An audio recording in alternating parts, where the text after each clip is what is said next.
అపోస్తల కార్యముల గ్రంథం 12వ అధ్యాయాన్ని ధ్యానం చేస్తాం. అధ్యాయం అంతా కూడా మోస్ట్ పవర్ఫుల్ ఒక మిరకిల్ అందులో మనం చూస్తాము. ఆ మిరకిల్ని మనం ధ్యానం చేస్తాం. అపోస్తల కార్యం గ్రంథము 12వ అధ్యాయం 25 వచనాలు ఉన్నాయి. 25 వచనాలు మొత్తం కలిపి మనము చదవలేం కనుక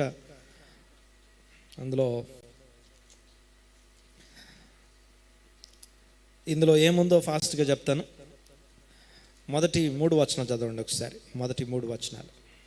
దాదాపు అదే కాలమందు రాజైన హేరోదు సంగపు వారిలో కొందరిని బాధపెట్టుటకు బలాత్కారముగా పట్టుకొని యోహాను సహోదరుడైన యాకోబును ఖడ్గముతో చంపించెను. ఇది యూదులకు ఇష్టమైన కార్యమని తెలుసుకొని పేతురును కూడా పట్టుకొనెను. ఆ దినములు పులియని రొట్టెల పండుగ దినములు. అతన్ని పట్టుకుని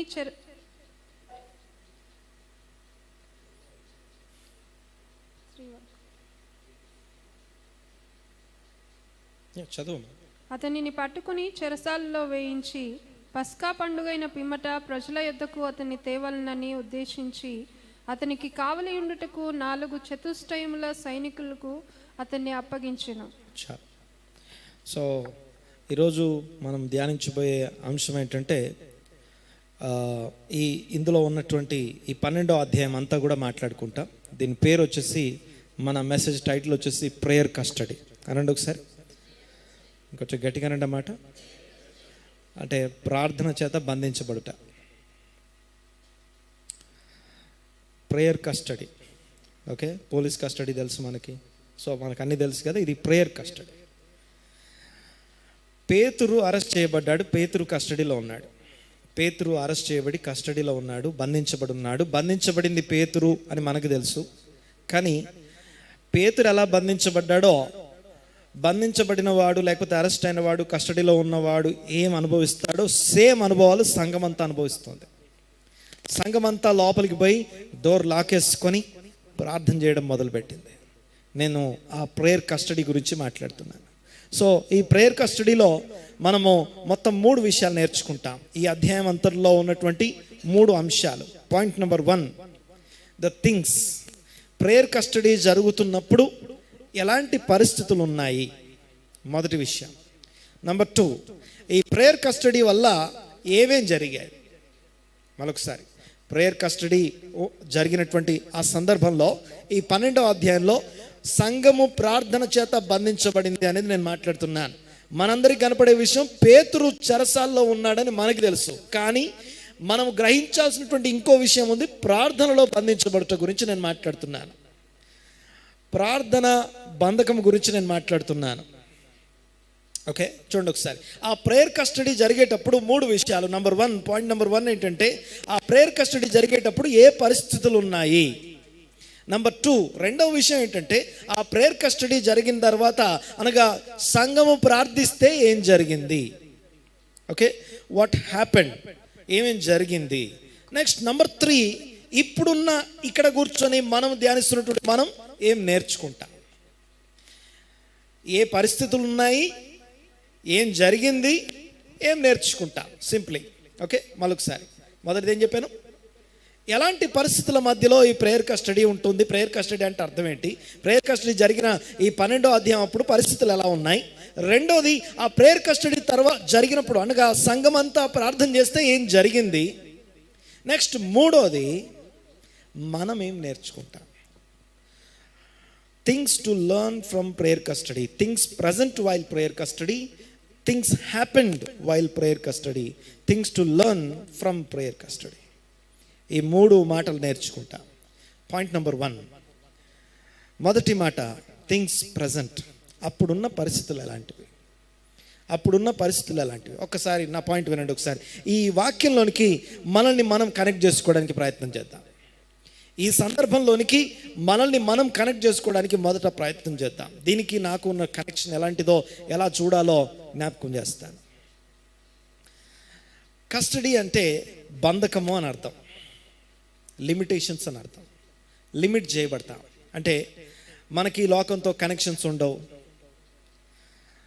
ఓకే, కొన్ని పరిస్థితుల చేత మనం బంధించము. ఇప్పుడు జ్వరం వచ్చింది అనుకోండి, జ్వరం మనల్ని ఏం చేస్తుంది, మనకు కొన్ని లిమిటేషన్స్ పెడుతుంది. ఓకే, చక్కగా రోజువారీగా మన జీవితాన్ని మనం కొనసాగించలేం, నార్మల్ లైఫ్ని కొనసాగించలేం, కొంత ఇబ్బంది. అలాగే రోగము, బాధలు, కష్టాలు, ఈ ఇబ్బందులు ఇవన్నీ కూడా ఏదో ఒక లిమిటేషన్స్ మన ఎదురు కనపడుతున్నాయి. అవన్నీ కూడా మనల్ని బంధిస్తున్నాయి. మనము అనేక లిమిటేషన్స్, బంధకాలు, కస్టడీస్ కలిగి ఉన్నాం ఈ భూమి మీద. ఫైనాన్షియల్ ప్రాబ్లం ఉందనుకోండి, ఆ ఫైనాన్షియల్ లేమి ఏదైతే ఉందో అది మనల్ని బంధిస్తుంది. అది దాటి మనం ఏం చేయలేం, దాన్ని దాటిపోలేం. అంటే మనం ఫైనాన్షియల్ లేమి అనే ఒక కస్టడీలో ఉన్నాం అక్కడ. అయితే ఈరోజు నా పాయింట్ ఏంటంటే, ఏ కస్టడీలో నుండి వచ్చుగాక, ఇష్యూస్, ప్రాబ్లమ్స్, ఇబ్బందులు, రోగాలు, బాధలు ఎన్నెన్ని ఉండొచ్చుగాక, అవన్నీ మనల్ని బంధించి ఉండొచ్చుగాక. కానీ అవన్నీ చెప్పే ఇంకో పాయింట్ ఏంటంటే, ప్రేయర్, ప్రార్థన వచ్చి నిన్ను రోజు యు ఆర్ అండర్ అరెస్ట్ అంటది. ప్రార్థనకి మాత్రం దొరకకుండా తిరుగుతాం మనం. నేను మాట్లాడేది అర్థమైంది కదా? ఓకే, ఫైనాన్షియల్ ప్రాబ్లం వచ్చి యు ఆర్ అండర్ అరెస్ట్ అంటే సబ్మిట్ చేసుకుంటా.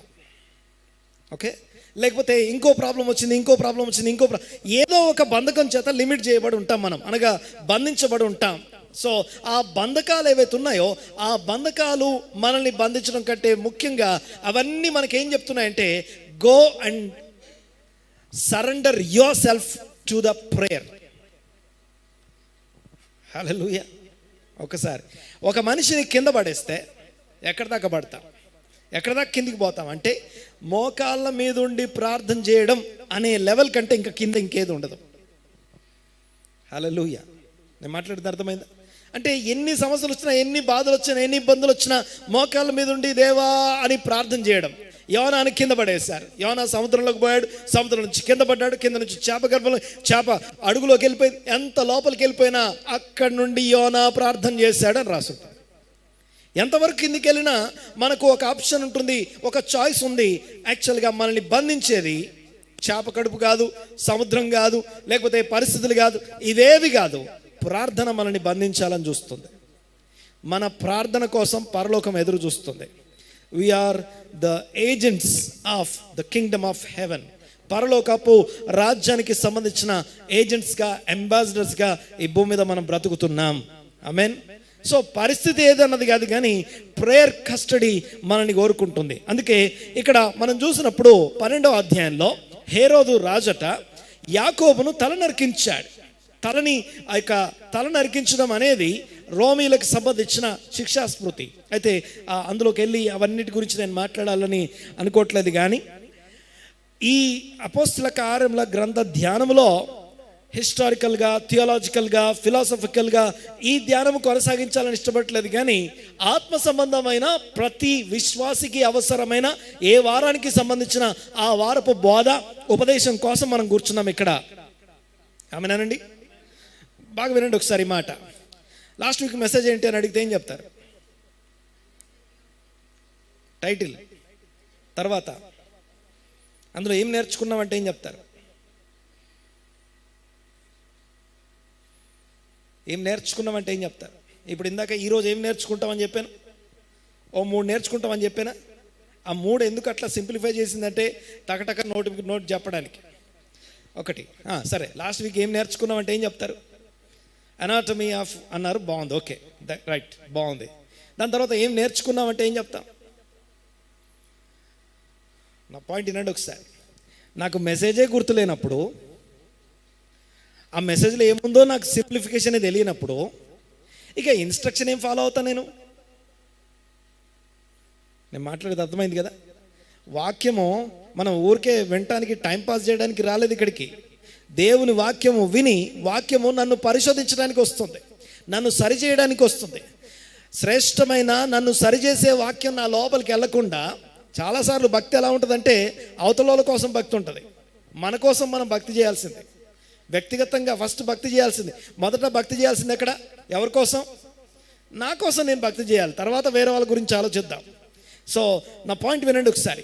వాక్యము గుర్తుపెట్టుకోవడము, జ్ఞాపకం చేసుకోవడం, ఉపదేశాన్ని అంగీకరించి ఏకీభవించడం మొదటి విషయం అయితే, దాన్ని గుర్తుపెట్టుకొని ధ్యానించడం చాలా ఉంది. నేను ఊరికే ఓన్లీ అవుట్లైన్స్ మాత్రం చెప్పేసి వదిలేస్తాను. మనం ఇంటికి వెళ్ళి ధ్యానించుకోవడానికి ఒక డోర్ తీసి వదిలేస్తున్నాను. మనము ధ్యానించుకోవడానికి చాలా ఉన్నాయి. ఆలోచన. మనము దేవుని వాక్యము చేత ఆక్యుపై అయి ఉండాలని, లేకపోతే వాక్యము చేత నింపబడి ఉండాలని దేవుడు మనల్ని కోరుకుంటున్నాడు. దేవుని కమాండ్మెంట్ అది. Occupied with the word of God. దేవుని మాటల చేత మనం నింపబడి ఉండాలని దేవుడు కోరుకుంటున్నాడు. చూడండి ఒకసారి, ఇక్కడ ఈ యొక్క అపోస్తల కార్యముల గ్రంథం యొక్క ధ్యానం మనం కొనసాగిస్తున్నాం. ఈ 12వ అధ్యాయం చాలా వింత విషయం మనం చూస్తాం.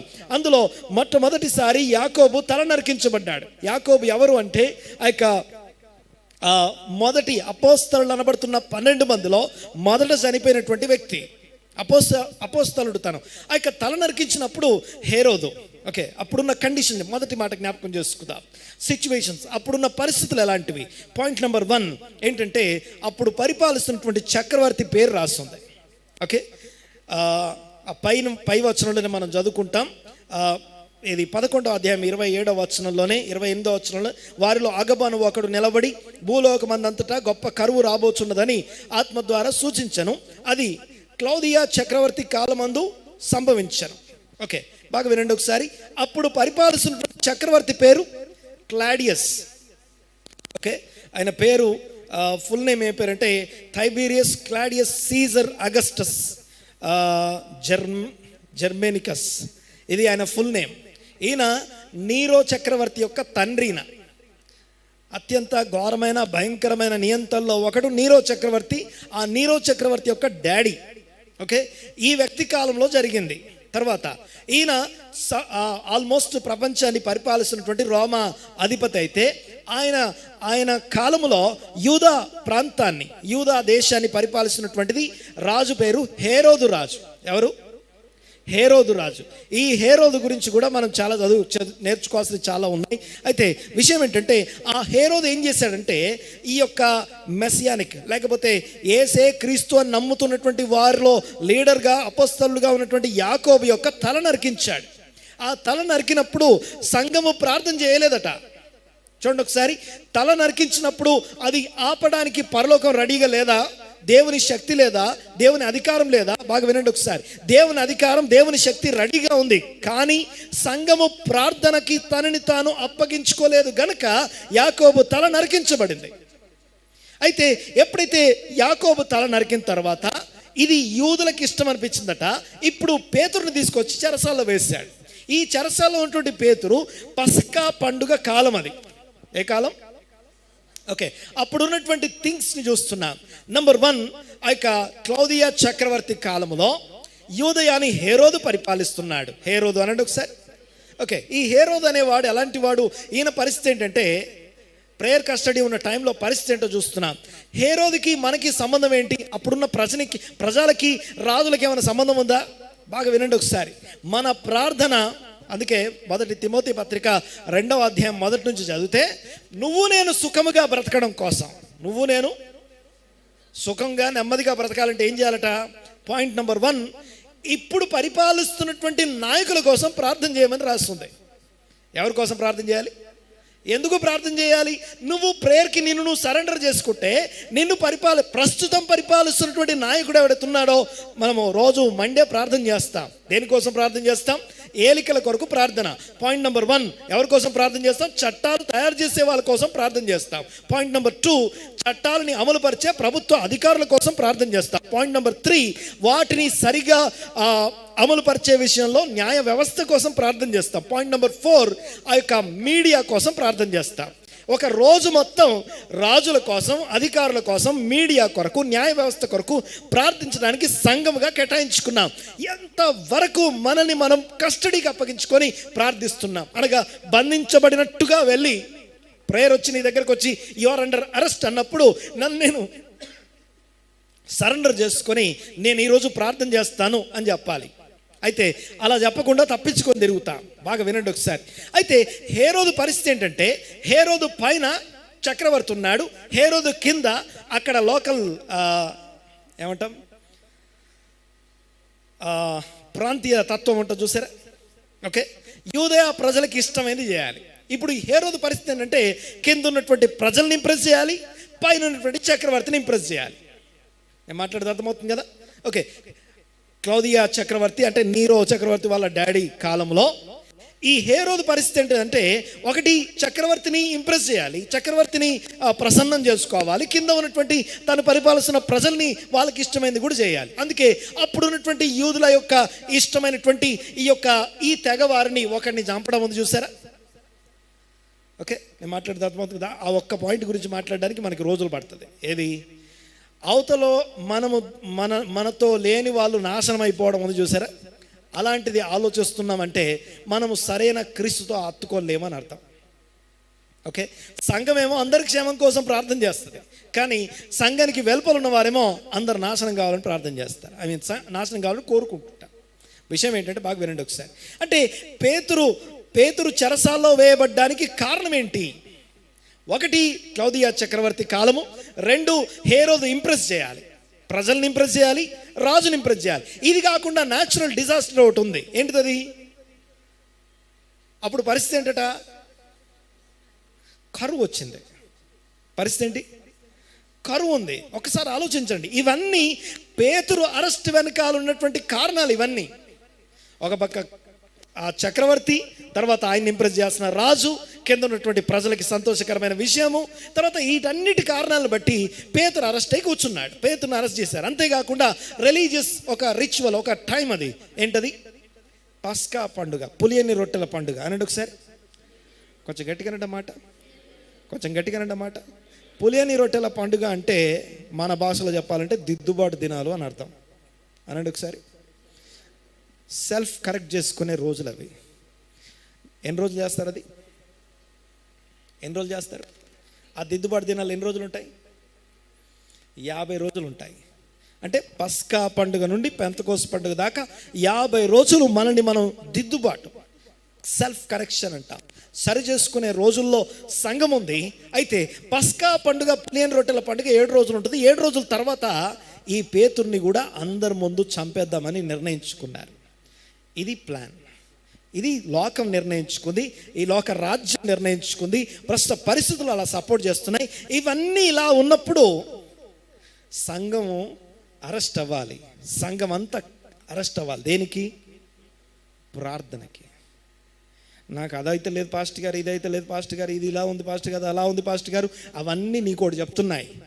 Surrender yourself to the prayer.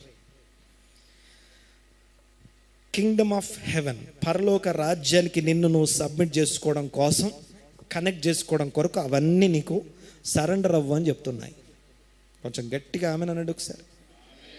దేవునికి మహిమ కలుగును గాక. ఇంకా చూడండి ఒకసారి.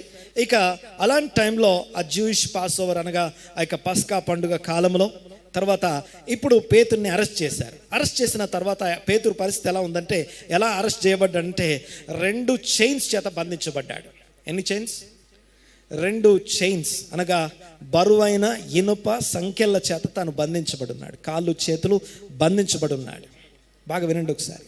పేతురుని కాళ్ళు చేతులు చాలా బరువైన ఇనుప సంఖ్యల చేత బంధించబడున్నాడు. నెంబర్ 2, తర్వాత ఇంకా ఇటుపక్క ఒక సోల్జర్, అటుపక్క ఒక సోల్జర్, 2 సైనికులు తనని కాపలా కాస్తున్నారు. ఆల్రెడీ చెరసాలలో ఉన్నాడు. భద్రమైన చాలా గొప్ప కట్టడంగా ఉన్నటువంటి చెరసాలలో పేతురు బరువైన ఇనుప సంఖ్యలతో ఉన్నాడు. తర్వాత అటుపక్క ఒక సైనికుడు, ఇటుపక్క ఒక సైనికుడు, 2 సైనికుల మధ్య ఉన్నాడు.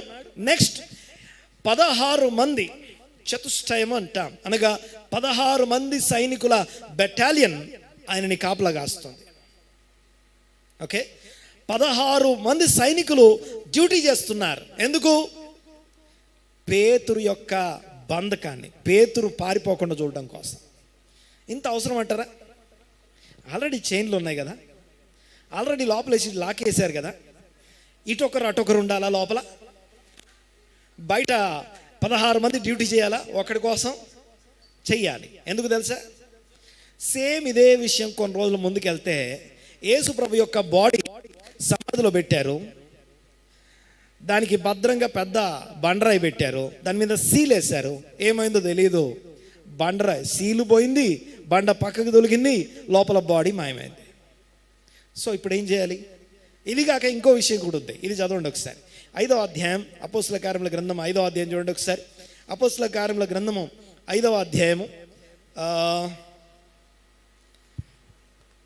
13వ వచనం. కడమ వారిలో ఎవడును వారితో కలుసుకొనుటకు తెగింపలేదు కానీ ప్రజలు వారిని గణపరచుండ్రి. ఎవరిని? పేతురుని.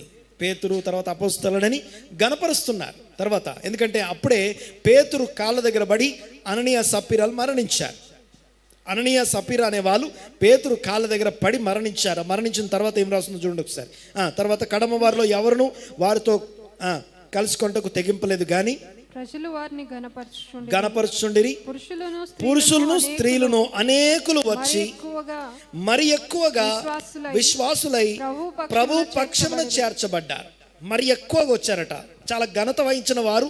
ఈ పేతురు గురించి మాట్లాడుతున్నాను. పేతురు ఎలాంటి వాడో నెక్స్ట్ వచ్చి చదవండి ఒకసారి. అయితే అందుచేత పేతురు వచ్చుచుండగా అనండి ఒకసారి అన్నమాట. పేతురు వచ్చుచుండగా జనులు రోగులను వీధులలోనికి తెచ్చి వారిలో ఎవరి మీదనైనను అతని నీడ పడవలనని మంచముల మీద వారిని ఉంచిరి. మరియు యెరూషలేము చుట్టూ నుండి పట్టణముల జనులు రోగులను అపవిత్రాత్మల చేత పీడింపబడిన వారిని మోసుకుని కూడి వచ్చిరి. వారందరూ స్వస్థత పొందిరి. పేతురు ఎవరిని ముట్టుకో అక్కర్లేదు, పేతురు ఎవరిని తాకక్కర్లేదు, పేతురు ఎవరిని స్వస్థపరచాల్సిన కోసం టైం స్పెండ్ చేయాల్సిన అవసరం లేదు. పేతురు నడుచుకుంటూ వెళ్తుంటే ఆ పేతురు నీడ పడి స్వస్థపరచబడుతున్నారట. ఇలాంటి పేతుర్ని బంధించాలి. ఇప్పుడు ఇంకోటి, సంఖ్యలతో బంధించాం, బాగానే ఉంది. నెక్స్ట్, ఇద్దరు సైనికులు కూడా డ్యూటీ చేస్తున్నారు. అటొకరు ఇటొకరు ఇద్దరు ఉన్నారట. తర్వాత 16 మంది సైనికులు మొత్తం డ్యూటీ చేస్తున్నారు. ఎందుకంటే పేతురు పారిపోకుండా పేతురు యొక్క బంధకాల్ని గట్టిగా బంధించడం కోసం. ఇంకో పాయింట్ ఏంటంటే, ఈ విషయాలన్నీ అప్పుడున్నటువంటి పరిస్థితులు, ఇవన్నీ పేతురు బంధకము అనగా the things present while prayer custody అనగా సంఘము ప్రార్థనలోకి వెళ్ళక ముందు ఏం జరిగిందో, ఏ పరిస్థితులు సంఘాన్ని ప్రార్థనలోకి నెట్టాయో నేను జ్ఞాపకం చేస్తున్నాను. చూడండి ఒకసారి. దేవునికి స్తోత్రం కలుగును గాక. ఆ యొక్క 2 చైన్స్, తర్వాత 2 సెక్యూరిటీ గార్డు, తర్వాత 2 లెవెల్స్లో సెక్యూరిటీ ఉంది. ఆ 16 మంది కూడా ఒకరిని దాటి, ఇప్పుడు ఆ ఇద్దరిని దాటాలి, చైన్లు వదులుకోవాలి, డోర్ ఓపెన్ చేసుకోవాలి. ఒక లెవెల్ దాటిన తర్వాత ఇంకో లెవెల్, 2 లెవెల్స్ ఆఫ్ సెక్యూరిటీ. ఆ 16 మంది కూడా 2 లెవెల్స్లో ఉన్నారు. తర్వాత ఆ యొక్క 2 బరువైనటువంటి చైన్స్ చేత తను బంధించబడి ఉన్నాడు. ఇవన్నీ పరిస్థితులు ఇలా ఉంటే ఆ తర్వాత వచ్చిన చదవండి ఒకసారి. పేతురు చెరసాలలో ఉంచబడెను. సంఘమైతే అతని కొరకు అత్యాశక్తితో దేవునికి అందరం కలిసి ఆ వచనం చదువుదాం ఒకసారి. పేతురు చెరసాలలో ఉంచబడెను. సంఘమైతే అత్యాశక్తితో దేవునికి ప్రార్థన చేయుచుండెను. సంఘమైతే అత్యాశక్తితో దేవునికి ప్రార్థన చేయుచుండెను. ఒకసారి అక్కడ ఉన్నటువంటి ఆ స్టేట్మెంట్ చూడండి ఒకసారి.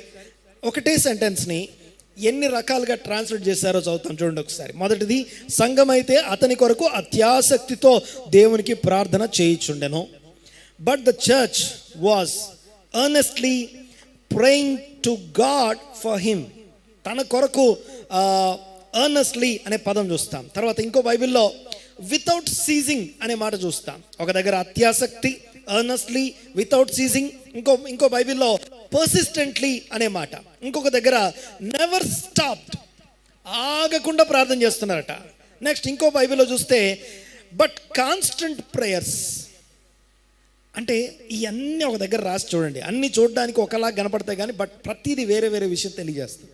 విషయం ఏంటంటే ఆసక్తిగా ప్రార్థన చేస్తున్నారు.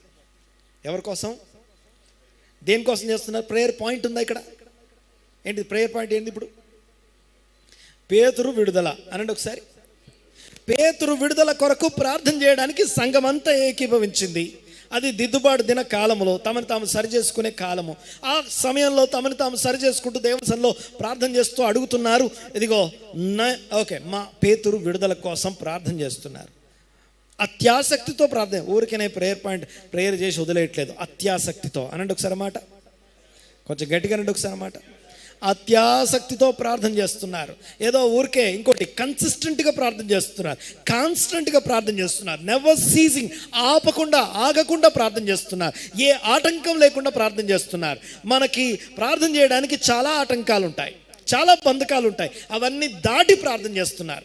ఏ ఆటంకం లేదట, కంటిన్యూగా చేస్తున్నారట, కాన్స్టెంట్గా చేస్తున్నారట, కన్సిస్టెంట్గా చేస్తున్నారట, తర్వాత వితౌట్ సీజింగ్ చేస్తున్నారట, అత్యాసక్తితో ఆశతో ప్రార్థన చేస్తున్నారు. సంఘమంతా తమని తాము ప్రార్థనలో బంధించుకుంది. ఈరోజు నేను జ్ఞాపకం చేసే విషయం ఏంటంటే, మన బంధకాలు, కస్టడీ ఏదైతే ఉందో, చాలా విషయాలు మనల్ని బంధించి ఉంచుతాయి, చాలా లిమిటేషన్స్ మనం కలిగి ఉంటాం. కానీ మనల్ని మనము ప్రార్థనకి లిమిట్ చేసుకోవడం కొరకు, ప్రార్థన కస్టడీలోకి మనం వెళ్ళడం కొరకు అవన్నీ మనకి హెల్ప్ చేస్తాయి. హల్లెలూయా. రైట్, చూడండి ఒకసారి. ఇది నెక్స్ట్ పాయింట్ నెంబర్ 2. 3 విషయాలు మనం నేర్చుకుంటాం. ఒకటి, things present while prayer custody. ఎలాంటి పరిస్థితుల మధ్య ప్రార్థన లేకపోతే ప్రార్థన యొక్క కస్టడీ కింద సంఘం వెళ్ళిందో మొదటి మాట మాట్లాడుకున్నాం. పాయింట్ నెంబర్ 2, రెండో విషయం మాట్లాడుకుంటాం. ప్రేయర్ కస్టడీ అనగా సంఘము అత్యాసక్తితో ప్రార్థన చేస్తే ఏం జరిగింది. Things happen while prayer custody. ఎప్పుడైతే తమని తాము ప్రేయర్ కస్టడీకి అప్పగించుకున్నారో అప్పుడు ఏమేం జరిగాయి. ఇక చూడండి ఒకసారి, రెండవ విషయంలో మనం చూస్తే, ఇప్పుడు పరలోక రాజ్యం స్పందించడం మొదలుపెట్టింది. హల్లెలూయా. ఈ పరలోక రాజ్యం స్పందించడం కోసం క్లౌదియా చక్రవర్తి అపాయింట్మెంట్ అక్కర్లేదు, హేరోదు చక్రవర్తి అపాయింట్మెంట్ అక్కర్లేదు, లేకపోతే అక్కడున్న సైనికులు అడ్డం కాదు, చైన్స్ అడ్డం కాదు, ఆ యొక్క చెరసాల బంధకాలు అడ్డం కాదు. The angel of the Lord appeared. Hallelujah. చదవండి ఒకసారి, ఏమని వస్తుంది అక్కడ. ఇదిగో ప్రభు దూత అతని దగ్గర, ఇదిగో బిహోల్డ్, ప్రభు దూత అతని దగ్గర నిలిచి, అతడుండిన గదిలో వెలుగు ప్రకాశించాను. దూత పేతురు ప్రక్కన. చూడండి ఒకసారి. Number 1, appeared. పరలోక రాజ్యానికి మరొకసారి ఈ మాట ఒక్కసారి గుర్తు చేస్తాను. దానియేలు గ్రంథం చదవండి ఒకసారి. దానియేలు గ్రంథము 4వ అధ్యాయం.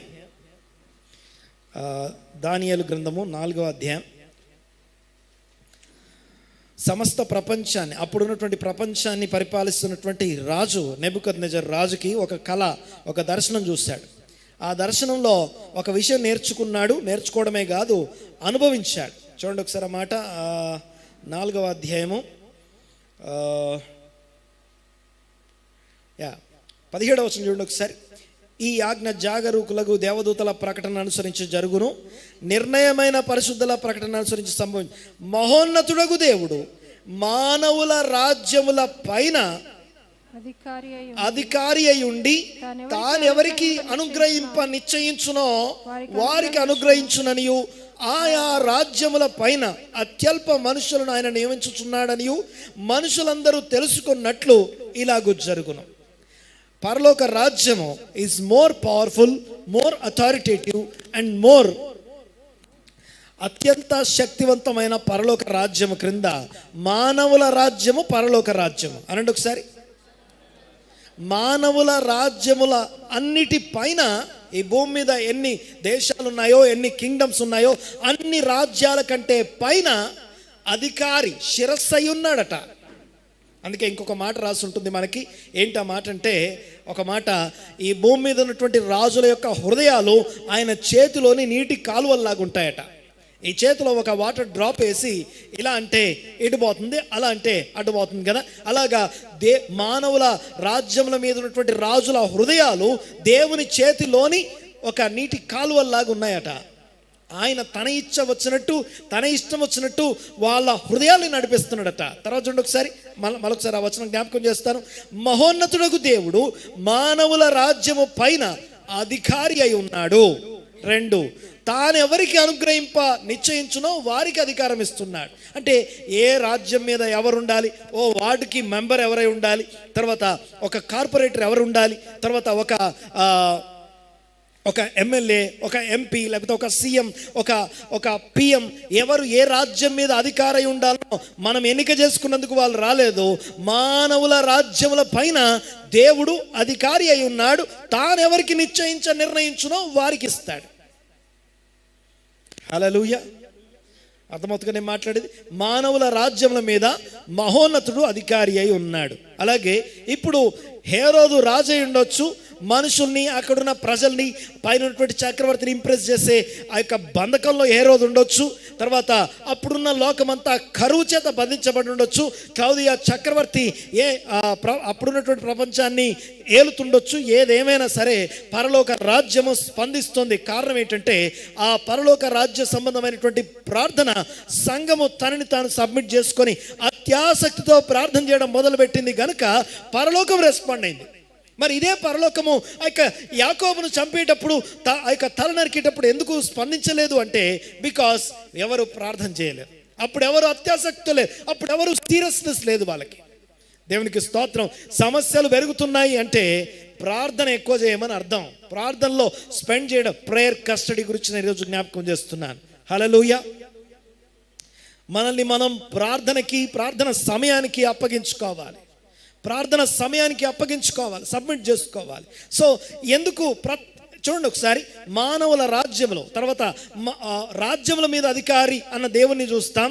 ఈ భూమి మీద మోస్ట్ అథారిటేటివ్ కింగ్డమ్ ఏదున్నా దానికి పైన దేవుడు ఉన్నాడు. ఇంకో మాట మనం చూస్తాం ఎఫెసీ పత్రిక 1వ అధ్యాయంలో, ఈ భూమి మీద ఉన్నటువంటి అధికారాలన్నిటికంటే పైన, ఆధిపత్యాలన్నిటికంటే పైన, ప్రభుత్వాలన్నిటికంటే పైన, పేరు పొందిన ప్రతి నామము కంటే పైన క్రీస్తు నామము ఆయన శిరస్సుగా సమస్తమునకు పైగా అనగా సంఘమునకు శిరస్సు అని రాసుంటుంది. అధికారము కంటేను, ఆధిపత్యము కంటేను, శక్తి కంటేను, ప్రభుత్వం కంటేను పైన క్రీస్తు శిరస్సుగా ఉన్నాడు అని రాస్తుంది. ఆమేన్. చదవండి ఒకసారి మాట. ఎఫెసీ పత్రిక 1వ అధ్యాయము 22వ వచనం. ఆయన ఆ బలాతిశయము చేత క్రీస్తును మృతులలో నుండి లేపి సమస్తమైన ఆధిపత్యము కంటేను, ఈ ఆధిపత్యాలు ఎన్నున్నాయో వాటన్నిటికంటే పైన, అధికారము కంటేను, అధికారాలు ఎన్నాయో వాటన్నిటికంటే పైన, శక్తి కంటే పైన,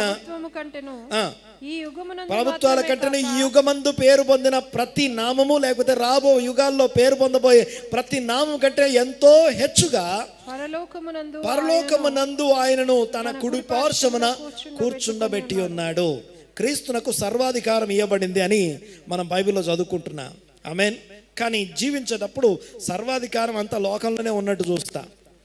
ఫలానా అధికారుల చేతుల్లో ఉందో, లేకపోతే ఫలానా రాజుల చేతుల్లో ఉందో అనుకుంటాం. కానీ మానవుల ప్రభుత్వాల పైన దేవుడు అధికారి అయి ఉన్నాడు.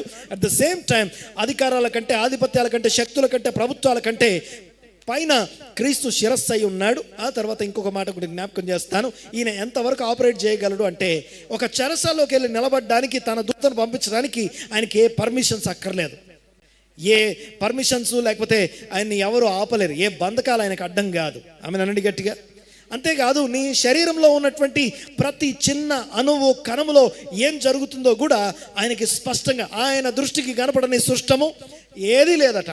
అంటే మన శరీరంలో అనేక కణాల యొక్క సముదాయమైనటువంటి మన శరీరంలో ప్రతి కణంలో ఉన్న అత్యంత లోతైనటువంటి విషయాలు కూడా ఆయన దృష్టికి స్పష్టముగా తేటగా కనబడతా ఉన్నాయి. వాటన్నిటిని మార్చగలిగిన, స్వస్థపరచగలిగిన శక్తి కలిగిన దేవుణ్ణి మనం కలిగి ఉన్నాం. ప్రార్థన చేయడం కొరకు, ప్రార్థించడం కోసం, ప్రార్థనలో మనల్ని మనం బంధించుకోవడం కొరకు మన సమస్యలన్నీ మనల్ని ఎంకరేజ్ చేస్తున్నాయి. ఆమె గట్టిగా. నెక్స్ట్ చూడండి ఒకసారి, the Angel of the lord, పరలోక రాజ్య సంబంధమైన దూత ఆ యొక్క చెరసాల్లో ప్రత్యక్షమయ్యాడు. అంతేకాకుండా వెలుగు వచ్చిందట ఆ యొక్క గది నిండా, ఆ జైలు గది నిండా గొప్ప వెలుగు వచ్చింది. బాగా వినండి ఒకసారి. లైట్ తర్వాత ఇక ఇన్స్ట్రక్షన్ మొదలైంది. ఓకే, ఇప్పుడు పరలోక దూత అక్కడ ప్రత్యక్షమైన అంత వెలుగు వచ్చిన, మామూలు కొంచెం లైట్ వేస్తేనే లేస్తాం కదా. పేతురు ఏం చేస్తున్నాడు తెలుసా? అప్పుడు పేతురు ఏం చేస్తున్నాడట? బాగా నిద్రపోతున్నాడు. ఏం చేస్తున్నాడు? నిద్రపోతున్నటువంటి పేతురు, బాగా వినండి ఒకసారి, ప్రశాంతంగా నిద్రపోతున్నాడు. సంఘమేమో ప్రార్థన చేస్తుంది, పేతురు నిద్రపోతున్నాడు, బంధించబడున్నాడు. ఎవరి డ్యూటీ వాళ్ళు చేస్తున్నారు. బట్ పరలోకపు దూత వచ్చి పేతురునట, ఇంగ్లీష్లో ఒక మాట స్మోట్, లేకపోతే తట్టడం, గట్టిగా కొట్టడం అనమాట. గట్టిగా కొట్టి లేపితే కానీ లేసే పరిస్థితి లేనంత నిద్రలో ఉన్నాడు పేతురు. బాగా వినండి ఒకసారి. నిద్రపోతున్న పేతురుని మనం చూస్తాం లేపి, ఓకే చదువు ఒకసారి. అపోస్తలుల కార్యక్రమం 12. ప్రక్కన తట్టి పక్కను తట్టి త్వరగా లెమ్మని చెప్పి త్వరగా లెమ్మని చెప్పి అతన్ని లేపగా సంకెళ్ళు అతని చేతుల నుండి ఊడిపడెను. ఓకే, ఇన్స్ట్రక్షన్స్ అనండి ఒకసారి. The instruction of the heaven, పరలోకపు ఇన్స్ట్రక్షన్ ఫాలో అవ్వడం చాలా ప్రాముఖ్యమైన విషయం. తట్టి లేపి లే అని చెప్పగానే తను లేచి నిలబడ్డాడు. నేను లేవలేను, ఈ చాలా బరువు ఉన్నాయి, ఇవన్నీ కాదు. దేవుడు నిన్ను లే అంటే లేచి నిలబడాలి. The instruction of the lord. బాగా వినండి ఒకసారి నేను చెప్పే మాట. ఒకసారి చదవం మళ్ళీ. దూత పేతురు ప్రక్క తట్టి త్వరగా లెమ్మని చెప్పి అతన్ని లేపగా సంకెళ్ళు అతని చేతుల నుండి ఊడిపడెను. లేవమని చెప్పగానే అతని చేతుల నుండి సంకెళ్ళు ఊడిపడెను అని రాస్తుంది. ఇక్కడ ఇంగ్లీష్లో కొన్ని పదాలు మనం చూస్తాం. వాటంతటవే అనండి ఒకసారి. ఓకే, అనండి ఒకసారి మాట. వాటంతటవే, మనం ఏం చేయాల్సిన అవసరం లేదు.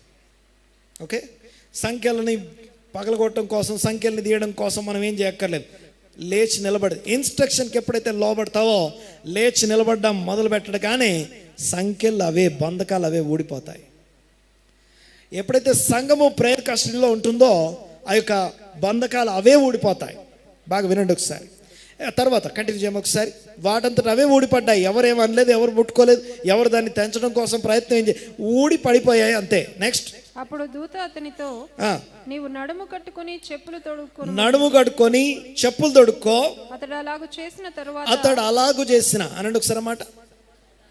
అతడు అలాగు చేసిన అంటే ఫాలోయింగ్, లేకపోతే మనల్ని మనం ఇన్స్ట్రక్షన్కి అప్పగించుకోవాలి.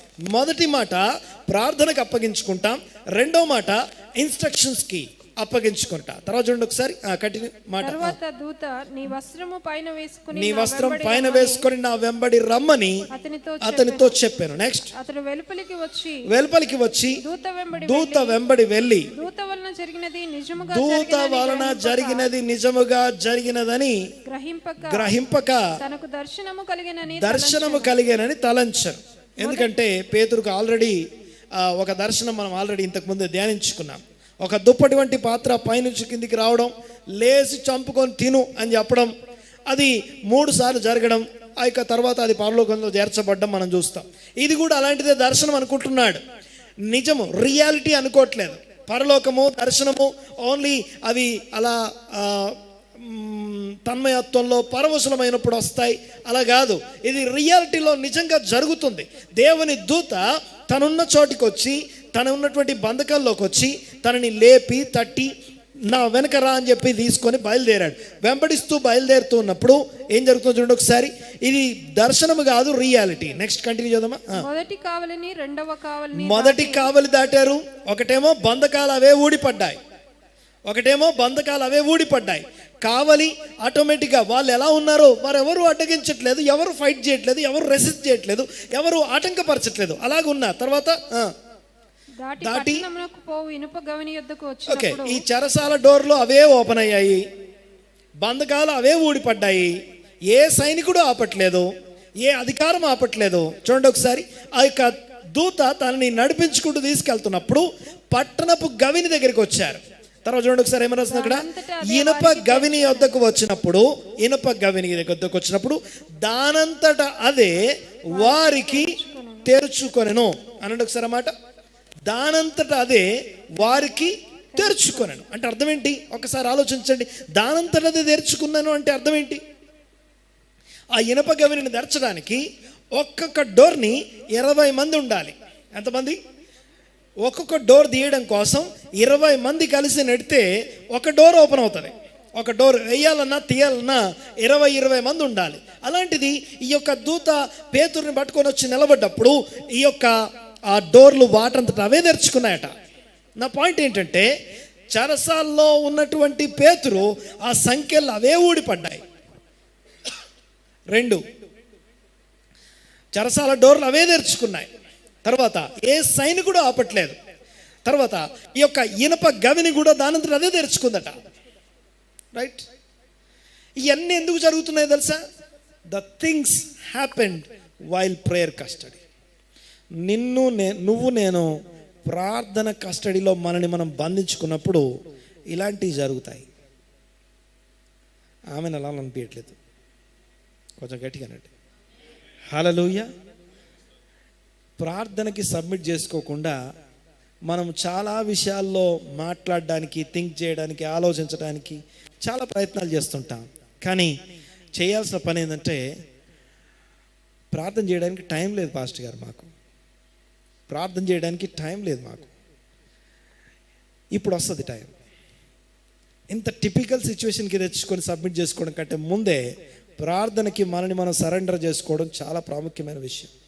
దినములకి 3 మార్లు ప్రార్థన చేయాలి. విజ్ఞాపన ప్రార్థన చేయడానికి మనల్ని మనం సిద్ధపరచుకోవాలి. దేవుని స్తుతించడానికి, ఆరాధించడానికి సమయం కేటాయించుకోవాలి. దేవునికి స్తోత్రం కలుగునుగా. ఈ థింగ్స్ అన్నీ కూడా ఇక్కడ జరిగిన, ఇప్పటిదాకా మనం మాట్లాడుకున్న విషయాలన్నీ కూడా ప్రార్థన చేస్తుంటే, సంఘము ప్రార్థన చేస్తుంటే ఇవన్నీ జరిగాయి. వాటంతటవే ఊడిపోతాయి, వాటంతటవే తెరుచుకుంటాయి, వాటంతటవే పక్కకు జరుగుతాయి, వాటంతటవే సైలెంట్గా ఉంటాయి. ఓకే, ఇప్పుడు పేతురు ఒకవేళ తనంతట తను రావాలంటే 16 మంది సైనికులు దాటాలి, ఇంపాసిబుల్. ఇక చైన్స్ వాటంతటవే ఊడడం ఇంపాసిబుల్. అలాంటిది ఇంపాసిబుల్ సిచ్యువేషన్స్ అన్నీ కూడా పాసిబుల్ అవుతున్నాయి, వాటంతటవే జరుగుతున్నాయి. ఎందుకు తెలుసా? సంఘము ఏకీభవించి ప్రార్థన చేస్తుంది. ఇంకో మాట చెప్తాను, ఈరోజు నువ్వు నేను క్షేమంగా ఉన్నామంటే మన కోసం కొంతమంది ప్రార్థన చేస్తున్నారు కాబట్టి. అతిశయించాల్సిన అవసరం లేదు అక్కడ. నేను చాలా గొప్పవాడిని, నేను చాలా భక్తిపరుడు, నేను చాలా మంచోని కాబట్టి కాదు. మన కోసం సంఘం ప్రార్థన చేస్తుంది కాబట్టి సంఘ సహవాస దీవెనలు మన ఇంట్లో మనం అనుభవిస్తున్నాం. రైట్, ఆమేన్. సంఘ సహవాస దీవెనలు మన ఇంట్లో అనుభవిస్తున్నాం, మన వ్యక్తిగత జీవితం, మన ప్రొఫెషనల్ లైఫ్లో మనం అనుభవిస్తున్నాం. ఆమేన్. దేవునికి స్తోత్రం. గమనించండి ఒకసారి. ఇక్కడ ఎప్పుడైతే ఇవన్నీ, ఆ vision, reality of its own, ఈ విషయాలన్నీ మనం చూసాం. ఇవన్నీ things happened while prayer custody. ఇక థర్డ్ పాయింట్, సో వాట్ మనం ఏం నేర్చుకుంటాం? Things to learn from this prayer custody. దేవునికి స్తోత్రం కలుగునుగాక. ఇక్కడ ఈ ప్రేయర్ కస్టడీ యొక్క ఉద్దేశం ఏంటో తెలుసా? ఈ మిరకిల్ యొక్క ఉద్దేశం ఏంటో తెలుసా? వాక్యము ప్రబలుట అనేది ప్రాముఖ్యమైన అంశం. మిరకిల్ జరిగితే అందరు డబ్బులు పోవాలి, నాకు ఒక్కడికే డబ్బులు వచ్చేయాలి. ఓకే, అందరికి రోగాలు రావాలి, నాకు ఒక్కడికే స్వస్థత జరగాలి. అది మిరకిల్ కాదు. ఓకే, అలాంటి ఎక్స్పెక్ట్ చేయకండి. నా పాయింట్ ఏంటంటే, నీ జీవితంలో ఒక మిరకిల్ జరిగితే కనీసం సాక్ష్యం చెప్పడానికి ఓపిక లేవు మనకి. కనీసం నేను మాట్లాడేది నోరు తెరిచి సాక్ష్యం చెప్పాలి. సాక్ష్యం చెప్పడం ఎందుకు? సాక్ష్యం, వాక్యము ప్రబలడం కొరకు అద్భుతాలు జరుగుతాయి. ఆమెనండి గట్టిగా ఫాస్ట్గా 2 వచనాలు చదవండి ఒకసారి. 11వ అధ్యాయం 19వ వచనం. ఇప్పుడు ఇందాక ఉన్న 12:24 చదవండి ఒకసారి ఫాస్ట్గా. 12వ అధ్యాయం 24వ వచనం. దేవుని వాక్యము ప్రబలమై వ్యాపించును. ఎందుకు? పేతురు యొక్క విడుదలను బట్టి. ఒక హేరోదు రాజు యొక్క బంధకాల్లో ఉన్నటువంటి ఆ యొక్క పేతురు యాక్చువల్గా తెల్లవారితే చచ్చిపోవాలి. ఆయన తెల్లవారితే మరణించాలి. తెల్లవారితే పేతురు కూడా యాకోబు పక్కన ఉండాలి. అంటే యాకోబు తల నరకబడి మరణించాడు, ఇప్పుడు పేతురు కూడా చచ్చిపోతాడు. ఇక అయిపోయింది. ఇంకా ఆ పస్కా పండుగ ఆఖరిలో ఉన్నారు వాళ్ళు. ఇక తెల్లవారితో సరిపోవాల్సిన వాడు ఇక రాత్రి సంఘము ఏం చేస్తుందట? అత్యాసక్తితో, అన్సీజింగ్, అన్స్టాపబుల్, ఏం మాత్రం ఆగకుండా ప్రార్థన చేస్తూ ఉంది. ఆ ప్రార్థనకి జవాబు పేతురు జీవితంలో మనం చూస్తాం. దాని ఉద్దేశం ఏంటి అంటే, ఎందుకు ఈ యొక్క మిరకిల్ జరిగిందంటే వాక్యము ప్రబలం అవడానికి. నా జీవితంలో ఇదిగో మా సంఘం నా కోసం ప్రార్థన చేసింది, నా జీవితంలో ఇది జరిగింది అని చెప్పినప్పుడు, అంతేకాదు నీ జీవితంలో జరిగే మిరకిల్ యొక్క ఉద్దేశం వాక్యంలో నువ్వు స్థిరపడడానికి. వాక్యంలో నువ్వు స్థిరపడడానికి అద్భుతం జరుగుతుంది. మరొకసారి ఓకే, ప్రకటించబడిన వాక్యము స్థిరపడడం కొరకు సూచక్రియలు, అద్భుతాలు వెంబడించాయని రాస్తుంది. ప్రకటించబడుతున్న వాక్యము ఏంటా? వాక్యము ప్రతి మనిషి దేవుని యొక్క అధికారానికి, ఆధిపత్యానికి లోబడి ఉండాలనేది వాక్యము. ఆ వాక్యం స్థిరపడడం కోసం వెనకాల సూచక్రియలు అద్భుతాలు జరుగుతాయి. అయితే ఇక్కడ కూడా వాక్యం ప్రబలం అవడం కొరకు పేతురు జీవితంలో అద్భుతం జరిగింది. ఏదో దేవుని శక్తి ప్రభావం చూపించుకోవాల్సిన అవసరం ఆయన దేవుడై ఉన్నాడు. ఆయన తన ప్రభావాన్ని తన శక్తిని రోజు చూపించాల్సిన అవసరం లేదు. ఓకే, రోజు దేవుని శక్తిని ప్రభావాన్ని చూపించాల్సిన అవసరం లేదు. ఆయన తన పని తాను చేస్తున్నాడు. అయితే విషయం ఏంటంటే వాక్యము ప్రబలం అవ్వాలి, దేవుని గూర్చిన వాక్యము ప్రబలం అవ్వాలి. తర్వాత ఇంకో వచనం చదవండి ఒకసారి, 11వ అధ్యాయం 19వ వచనం. స్టెఫను విషయంలో కలిగిన శ్రమను బట్టి చెదరిపోయిన యూదులకు తప్ప మరి ఎవనికి నీ వాక్యము బోధింపక ఫేనికే, కుప్రా, అంతియోకయ ప్రదేశముల వరకు సంచరించి. ఈ 2 వచనాల మధ్యలో ఈ ప్రేయర్ కస్టడీ జరిగింది. ఫస్ట్ ఏమో 11వ అధ్యాయం 19వ వచనంలోనేమో ఒక తీర్మానం చేసుకున్నారు, ఒక విషయం తీర్మానం చేసుకున్నారు. ఏంటంటే ఈ స్టెఫెను విషయంలో జరిగిన శ్రమను బట్టి మనం ఇంకెవరికి వాక్యం చెప్పొద్దు, ఓన్లీ యూదులకే వాక్యం చెప్దాం అని చెప్పి వాక్యాన్ని లిమిట్ చేశారు. కనుక శ్రమల గుండా వెళ్ళిన సంఘము యాకోబు యొక్క తల నరికించబడ్డం, పేతురు చెరసాల్లో ఉండడం, తర్వాత సంఘం అత్యాసక్తి ప్రార్థించినప్పుడు విడుదల. తర్వాత ఏం జరిగిందంటే వాక్యము ప్రబలమై వ్యాపించుచుండెను. దేవునికి మహిమ కలుగును గాక. ఇంకా వచ్చిన చదవండి ఒకసారి, ఈ అపోస్తల కార్యముల గ్రంథం 1వ అధ్యాయం 14వ వచనం. ఫెలోషిప్. వీరితో కూడా కొందరు స్త్రీలను యేసు తల్లి అయిన మరియయు ఆయన సహోదరులను ఏక మనసుతో ఎడతెగక ప్రార్థన చేస్తున్నారు. నెక్స్ట్ ఇంకో వచనం చదువు, 4వ అధ్యాయం 32వ వచనం. అపోస్తల కార్యముల గ్రంథం 4వ అధ్యాయం 32వ వచనం. విశ్వసించిన వారందరూ ఏక హృదయమును ఏకాత్మయు గలవారై ఉండిరి. ఎవడును తన కలిగిన వాటిలో ఏదియు తనదని అనుకోలేదు, వారికి సమిష్టిగా ఉండెను. దేవునికి స్తోత్రం. తర్వాత 4వ అధ్యాయం 31వ వచనం, ముందు వచనం.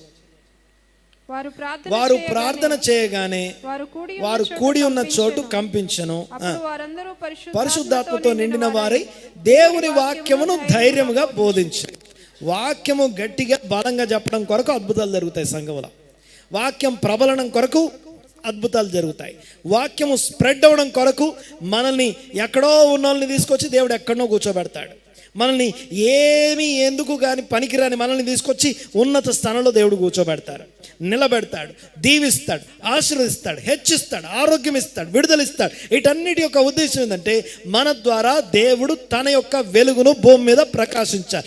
వాక్య ప్రకాశం అన్ని ఈ భూమి మీద ఉన్నటువంటి అందరి మీద ప్రకాశించడం కోసం దేవుడు తన అద్భుతాలు జరిగిస్తున్నాడు. ఆమేన్. రైట్, తర్వాత చూడండి ఒకసారి. ఇందులో మనము 3 ప్రశ్నలు మనకు వేయబడతాయి. 3 questions, 3 ప్రశ్నలు. నంబర్ 1, మొదటి ప్రశ్న, are we ready to receive what we prayed for? మనము ప్రార్థించింది పొందుకోవడానికి సిద్ధంగా ఉన్నామా? ఓకే, బాగా వినండి ఒకసారి. నెక్స్ట్, అక్కడ ఏం జరిగింది ఒకసారి. పేతురుని తీసుకొచ్చాడు కదా, అక్కడతో అయిపోలేదు.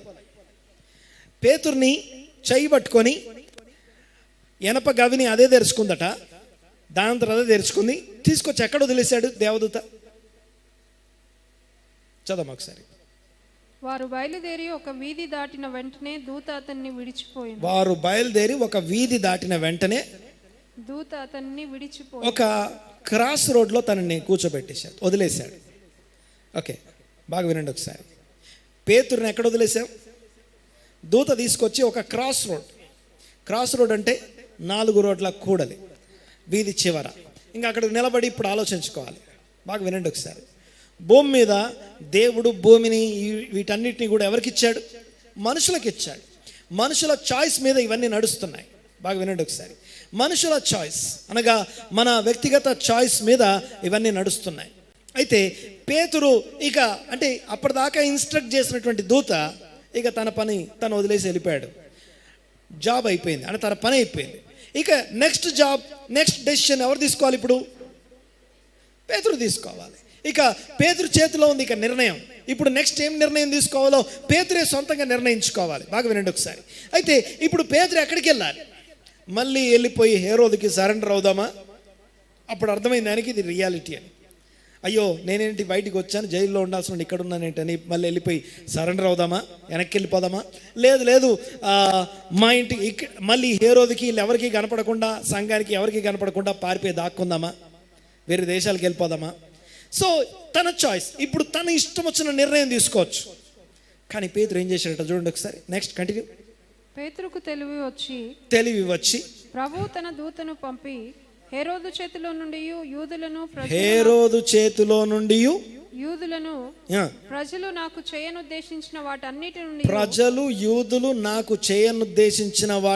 నుండి నన్ను తప్పించి ఉన్నాడని ఇప్పుడు నాకు నిజముగా తెలియనని అనుకొనెను.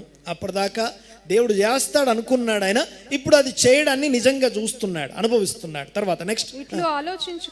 ఇట్లు ఆలోచించుకొని మార్కు అను మారు పేరు కలిగిన యోహాను తల్లి అయిన మరియా ఇంటికి వచ్చాను. ఈ ఇల్లు ప్రార్థన ఇల్లు. ఈ ఇల్లు ఇందాక మనం చదివాం కదా 1వ అధ్యాయంలో. ఆ మార్కు అను మారు పేరు కలిగిన యోహాను తల్లి అయిన మరియా ఇల్లు ఏదైతే ఉందో ఇది ప్రార్థన ఇల్లు. అక్కడ అనేకులు కూడి ప్రార్థన చేస్తున్నారు. ఇందాక మనం మాట్లాడుకున్నాం కదా, అత్యాసక్తితో ప్రార్థన చేస్తున్నారు. సంఘమంతా ప్రార్థన చేస్తుంది, ఏకీభవించి ప్రార్థిస్తుంది, ఎడతెగక ప్రార్థన చేస్తుంది. అన్సీజింగ్ ప్రేయర్ అని చెప్పి మాట్లాడుకున్నాం కదా, ఆ యొక్క ఎర్నెస్ట్ ప్రేయర్ అని మాట్లాడుకున్నాం కదా. ఆ ప్రార్థన చేసే ఇంటి దగ్గరికి బయలుదేరారు. తర్వాత నెక్స్ట్. ఇట్లు ఆలోచించుకొని ఆ యొక్క ఇంటికి వచ్చాడు. వచ్చినప్పుడు అక్కడ అనేకులు కూడి ప్రార్థన చేయుచుండిరి. అతడు తలవాకిట 13వ వచనం. అతడు తలవాకిట తలుపు తట్టుచుండగా అంటే అర్థం ఏంటంటే మెయిన్ డోర్. ఏ డోర్ అండి? ఓకే, తలవాకిట డోర్ అంటే main Dora back Dora? Main door. Okay, main door దగ్గరికి వెళ్ళి నాక్ చేస్తాం, కొడుతున్నాం డోర్. ఓకే, ఆ యొక్క తలుపు తట్టుతున్నప్పుడు బాగా వినండి ఒకసారి. అప్పటిదాకానేమో చైన్లు వాటంతట అవే ఊడిపడ్డాయి, చెరసాల గేట్లు అయ్యే తెరుచుకున్నాయి, పట్టణపు ఇనప గవిని దానంతరదే తెరుచుకుంది. కానీ ఈ ప్రార్థన చేసే వాళ్ళు మాత్రం వీళ్ళు డోర్ తీయట్లేదు. డోర్ నాక్ చేస్తున్నా. తర్వాత చదవండి ఒకసారి, కంటిన్యూ. ఏమైంది? ఓకే, ఒక ఆమె వచ్చింది అటెండ్, అంటే ఆ వాయిస్ వినేసి డోర్ ఎవరో నాక్ చేస్తున్నారని చెప్పి ఆ తట్టబడుతున్నటువంటి డోర్ తెలవడానికి ఆలకించుటకు వచ్చెను. రోదే అనే ఆమె వచ్చింది. నెక్స్ట్. ఆమె పేతురు స్వరము గుర్తుపట్టి, ఓకే, వచ్చింది ఎవరో కూడా అర్థమైంది ఆమెకి. రోదే అనబడుతున్న ఒక చిన్నది, వచ్చింది ఎవరో కూడా అర్థమైంది. తర్వాత నెక్స్ట్. సంతోషం చేత తలుపు తీయక లోపలికి పరుగెత్తుకొని పోయి. ఓకే, సంతోషంలో డోర్ తీయలేదట. ఓకే, బాగా వినండి ఒకసారి. Are we ready to receive what we prayed for? మనం ప్రార్థించింది దేవుడు నీకు ఇస్తే తీసుకోవడానికి రెడీగా ఉంటాం మనం. చాలాసార్లు కాదు, ఇంకో మాట చెప్తాను. చాలాసార్లు ప్రార్థన చేసినప్పుడు సమస్యలు వచ్చాయి పాస్టర్ గారు అంటారు. నిజంగా అప్పుడు దేవుడు అంటాడు, నువ్వు ప్రార్థన చేసింది ఇదే కదా అంటాడు. ప్రార్థన చేయగానే నెక్స్ట్ సమస్యలు వచ్చాయి అనుకోండి. సమస్యలు వచ్చాయి, దేవా నేను ప్రార్థన చేసి సమస్యలు వచ్చాయంటే నువ్వు ప్రార్థన చేసింది సమస్యల కోసం కదా అంటాడు. ఎందుకంటే ఓకే, నేను నిన్ను పైకి హెచ్చించు ప్రభువా, పైకి హెచ్చించు ప్రభువా అని అడిగా. పైకి హెచ్చించాలంటే ఆరోహణం అంటాం దాన్ని. తెలుగులో ఆరోహణం, ఇంగ్లీష్లో అసెండింగ్ అంటాం. అసెండింగ్ అనే మాటకి మీనింగ్ ఏంటంటే పైకి అని కాదు. ఆరోహణం అంటే పైకి అని మీనింగ్ కాదు, కింది నుంచి పైకి అని అర్థం. అనండి ఒకసారి. ఆరోహణం అంటే అర్థం ఏంటి మరొకసారి చెప్పండి. ఓకే, మనం ఏం అడిగాం దేవుణ్ణి? పైకి పైకి పైకి అన్నాం. రైట్, నువ్వు అడిగింది ఇదే కదా. ఫస్ట్ ఎక్కడ తీసుకెళ్ళాలి? నేను కిందికి తీసుకెళ్ళి కింది నుంచి పైకి తీసుకెళ్తాడు. ఓకే, ఐగుప్తు ఇక్కడ ఉంటుంది. ఐగుప్తు నుంచి ఇలా ఎక్కడికి వెళ్ళాలి? కనాన్కి వెళ్ళాలి. కనాన్ ఎక్కడ ఉంటుంది? పైన ఉంటుంది. మొదట సియోన్కి తీసుకెళ్ళలేదు, ఐగుప్తు నుంచి కిందికి. ఎక్కడికి? సీనాయి అనండి ఒకసారి. ఓకే, ఐగుప్తు నుంచి సీనాయికి వచ్చి సీనాయి నుండి సియోన్కి వెళ్ళాలి. అంతేగాని డైరెక్ట్గా సియోన్కి వెళ్ళాం. ఎందుకంటే మనం ఈ ఎక్స్పీరియన్స్ లేకుండా, ఈ సీనాయి అనుభవం లేకుండా సియోన్కి చేరుట అసాధ్యం. ఆమెనండి గట్టిగా. ఓకే, మరొకసారి. యేసు ప్రభు ఆరోహణుడయ్యాడు అని మనకు తెలుసు. కానీ ఆయన ఆరోహణుడు అవ్వాలి అంటే, ఆ మాటకి నేను కాదు, బైబిల్లో రాస్తుంది. చదవండి ఒకసారి. ఎఫెసీ పత్రిక 4:11 చదవండి ఒకసారి. ఎఫెసీ పత్రిక 4:11. మనమందరము విశ్వాస విషయంలోను దేవుని కుమారుని 8వ వచనం. అందుచేత ఆయన ఆరోహణమైనప్పుడు చెరను చెరగా పట్టుకుని పోయి మనుషులకు ఈవులను అనుగ్రహించినని చెప్పబడి ఉన్నది. 9వ వచనం. ఆరోహణమాయను అనగా అసెండింగ్, పైకి అనగా ఆయన భూమి యొక్క ముందు కిందికి వెళ్ళాడు అని అర్థం. అంటే యేసు ప్రభు సమాధి అనుభవాన్ని గనుక నేను వెళ్ళను అని గనుక ఆయన అంటే, ఆరోహణాన్ని ఆయన అనుభవించలేడు. నేను మాట్లాడేది అర్థమవుతుంది కదా. ఐగుప్తు నుంచి వచ్చిన వారు సీనాయికి వెళ్ళి సియోనికి వెళ్ళాలి. అలాగే యేసు ప్రభు ఆయన దేవుని స్వరూపము గలవాడై ఉండి దాన్ని విడిచిపెట్టేసి తాను రిక్తునిగా మార్చుకొని మనుషుల పోలికగా పుట్టి దాసుని స్వరూపం ధరించుకొని మరణం పొందినంతగా, శిలువ మరణం పొందినంతగా తగ్గించుకొని మరణించి సమాధి చేయబడి 3 దినాలు ఆ సమాధి అనుభవాన్ని కలిగుండి ఆ పాతాళపు సమాధి అనుభవం క్రిందికి వెళ్ళి భూమి యొక్క క్రింది భాగాలకు దిగాడు అని మొదట చెప్పి 9వ వచనం ఒకసారి. ఆరోహణమైన అనగా ఆయన భూమి యొక్క క్రింది భాగములకు దిగననియు అర్థమిచ్చుచున్నది కదా. దిగినవాడు అలా క్రిందికి వెళ్ళేది ఎందుకు డిస్రప్షన్. ఇంకో మాట బాగా వినండి ఒకసారి. Disruption is the result of prayer. శ్రమలు ప్రార్థనకి జవాబు అనండి ఒకసారి. శ్రమలు ప్రార్థనకి జవాబు. దేవుడు అంటాడు, నువ్వు ఇదే కదా అడిగింది అంటాడు. ఈరోజు ఆహారం ఈరోజు ఈ ప్రభు అని అడిగాం, ఈరోజు శ్రమ ఈరోజు దేవుడు నీకు ఇచ్చాడు. ఆ శ్రమలు, అందుకే దావీదు ఒక మాట అంటాడు ఇలాగా, శ్రమ నొంది ఉండుట నాకు మేలాయన. ఎందుకు? నీ కట్టడలు నేర్చుకున్నట్లు.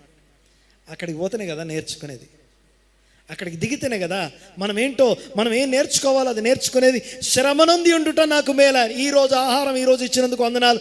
ఏమిచ్చావు ఈరోజు ఆహారం అంటే, ఈరోజు కొన్ని శ్రమలు ఇచ్చాడు.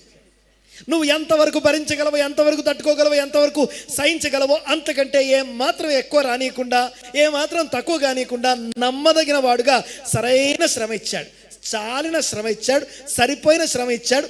చాలిన దేవుడు మనకున్నాడు. గమనండి గట్టిగా.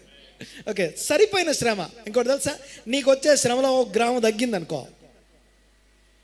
1 గ్రాము శ్రమ వెయిట్ తగ్గిందనుకోండి, ఏమవుతుంది తెలుసా? మనల్ని ఎవరు ఆపలేరు. 1 గ్రాము శ్రమ కొంచెం తగ్గితే మనల్ని ఎవరు ఆపలేరు.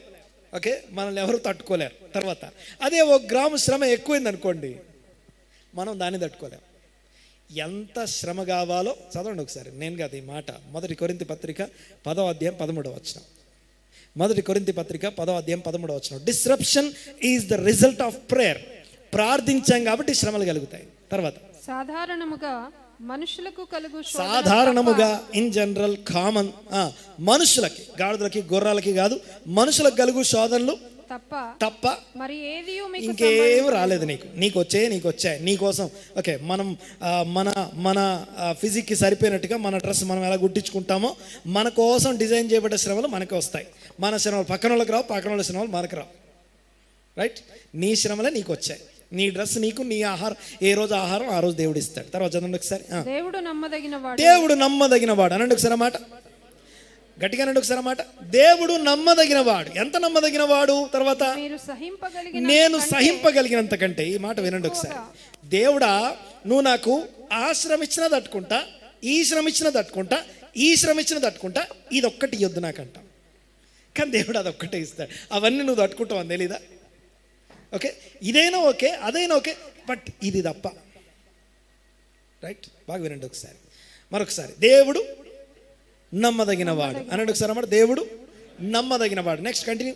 మీరు సహింపగలిగినంత కంటే ఎక్కువగా ఆయన మిమ్మును శోధింప శ్రమ పడనీయడు. అందులో దేవుడు నమ్మదగిన వాడు. God is expert God. నీకు ఎంత శ్రమ కావాలో అంతే ఇయ్యడంలో మన దేవుడు నమ్ముకోదగినంత గొప్ప దేవుడిని కలిగి ఉన్నాం. ఆమేన్. నెక్స్ట్ కంటిన్యూ అమ్మా, ఇంకో మాట.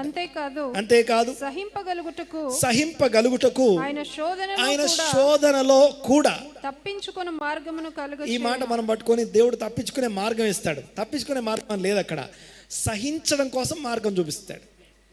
అంటే అందులో ఎలా సహించాలో, ఎలా శ్రమలో ఎలా సర్వైవ్ అవ్వాలో మార్గం చూపిస్తాడని రాసింది అక్కడ. సరే, బాగా వినండి ఒకసారి. ఇక్కడ ఈ సంఘము ప్రార్థన చేస్తుంది. ఆ ప్రార్థన చేస్తున్నటువంటి సంఘం దగ్గరికి ఇప్పుడు ఎవరి కోసం ప్రార్థన చేస్తున్నామో ప్రేయర్ పాయింట్ ఏది ఉంది? ఎవరి కోసం? సంఘం అయితే అత్యాసక్తితో వాళ్ళ కోసం వాళ్ళు ప్రార్థన చేసుకోవట్లేదు. ఫర్ హిమ్, పేతురు విడుదల కోసం ప్రార్థన చేస్తున్నారు. ఎవరి కోసం ప్రార్థన చేస్తున్నామో, ఎవరి విడుదల కోసం ప్రార్థన చేస్తున్నామో ఆయన విడిపించడం కోసం పరలోకం దిగొచ్చి విడిపించి చేయి పట్టుకో తీసుకొచ్చి మన ఇంటి ముందు వదిలేస్తే డోర్ కొడుతుంటే మనం దిగాం. ఆమె సంతోషంతో ఏం చేసిందట? డోర్ తీయలేదట. చదవండి ఒకసారి, మళ్ళొకసారి. సంతోషము చేత తలుపు తీయక లోపలికి పరిగెత్తొచ్చి పేతురు తలుపు దగ్గర నిల్చున్నాడు అని చెప్పిందట. అందుకు వాళ్ళందరూ ఓకే ఏమన్నారట? ఎవరు పిచ్చోళ్ళు? ఓకే, నేను చెప్పేది అర్థమవుతుంది కదా. సంఖ్యలు అవే ఓడిపోతాయి. చాలాసార్లు విశ్వాసులే ప్రార్థన చేసిందని పొందుకోవడానికి రెడీగా ఉంటారు. ఇక్కడ ప్రార్థిస్తున్న సంఘము ఆ వచ్చిన రిసీవ్ చేసుకోవడానికి రెడీగా లేదు. Are we ready to receive what we prayed for? మనము ప్రార్థించిన డిస్రప్షన్, ప్రార్థించిన శ్రమలు ఏవైతున్నాయో వాటిని రిసీవ్ చేసుకోవడానికి సిద్ధంగా ఉన్నామా లేదా? బాగా వినండి ఒకసారి. శ్రమ నొంది ఉండుట మనకు మేలు. ఎందుకు? కట్టడలు నేర్చుకుంటాం. దేవా, ఈ శ్రమలో ఉన్నాం, ఏం కట్టడలు నేర్చుకోవాలి నేర్పించు. ఓ మనిషి శ్రమలు పడి వచ్చినోడికి ఏ శ్రమ లేనోడికి చాలా తేడా ఉంటుంది. అర్థమైందిగా నేను మాట్లాడేది? శ్రమలు పడి వచ్చినోడికి శ్రమలు లేకుండా ఉన్నోడికి చాలా తేడా ఉంటుంది. ఒక మాట జ్ఞాపకం చేస్తాను చూడండి ఒకసారి. ఆదాము, అవ్వ, పాము ముగ్గురిని దేవుడు పనిష్ చేశాడు. ముగ్గురికి పనిష్మెంట్ ఉంది. ముగ్గురి పనిష్మెంట్లో కామన్ పాయింట్ ఏందో తెలుసా? ముగ్గురు పనిష్మెంట్లో కామన్ పాయింట్ ఏంటంటే ఫుడ్. ఏంటది? ఓకే, పాముతో అన్నాడు నీవు మన్ను తింటావు, పొట్టతో బాగుతావు అన్నాడు. ఆదాముతో అంటాడు నీవు నీ చెమట గార్చి, నీ ముఖపు చెమటను గార్చి సేద్యం చేస్తావు, ఈ భూమి నీకు ముళ్ళు తుప్పలు గచ్చిపోతలు ఇస్తుంది, అయినా పొలంలో పంట తింటావు అన్నాడు. అంటే నువ్వు కష్టపడి సంపాదించుకోవాలి. బాగా వినండి ఒకసారి. అంటే ఈ కామన్ పాయింట్ ఏంటి? పాముకి ఇచ్చిన శాపానికి ఆదాముకి ఇచ్చిన శాపానికి ఉన్న డిఫరెన్స్ ఏంటంటే వీళ్ళిద్దరేమో ఫుడ్ సంపాదించుకోవడం కోసం శ్రమ పడాలి. ఫుడ్ సంపాదించుకోవడం శ్రమ పడాలి. పాముకి ఏంటంటే కడుపు లోపలదే, కడుపు బయటదే. ఏమండి? పాముకి కడుపు లోపలదే. ఎందుకు? మన్ను తింటావు లోపలికి, మన్నులో పాకుతావు. అంటే పాముకి ఇచ్చినటువంటి స్పెషల్ పనిష్మెంట్ ఏంటంటే పాముకి మారు మనసు పొందే అవకాశం లేదు ఇంకా. బట్ ఆదాము అవ్వలిని శ్రమలకు అప్పగించాడు. అంటే నువ్వు శ్రమపడి ఆ యొక్క ఆహారాన్ని సంపాదించుకుంటున్నప్పుడు నువ్వు కట్టడాలు నేర్చుకుంటా. ఏం చేస్తాం? శ్రమలు మనకి మేలు చేస్తాయి అనండి ఒకసారి. మన శ్రమలు చాలా మంచివి. దేవుడు మేలైన శ్రమ కూడా నడిపిస్తున్నాడు. టెన్షన్ పడాల్సిన అవసరం లేదు. మనము దేవుడట మనల్ని ఎలాట, మనం ఇంకో మాట కూడా జ్ఞాపకం చేస్తాం. ఇవన్నీ ఎప్పుడు రెగ్యులర్గా మాట్లాడుకునే. మనల్నట వెండిని నిర్మలం చేస్తున్నట్టుగా నిర్మలం చేస్తున్నాడట, ప్యూరిఫై చేస్తున్నాడట. ఓకే, వెండిని నిర్మలం చేస్తున్నట్టుగా 66వ కీర్తనలో రాసి ఉంటుంది. మీ దేవుడు మనల్ని వెండిని నిర్మలం చేసినట్టుగా నిర్మలం చేస్తున్నాడట. ఆ నిర్మలం చేసేటప్పుడు వెండిని తీసుకెళ్ళి ఫస్ట్ ఏం చేస్తాం? అగ్నిలో వేస్తాం.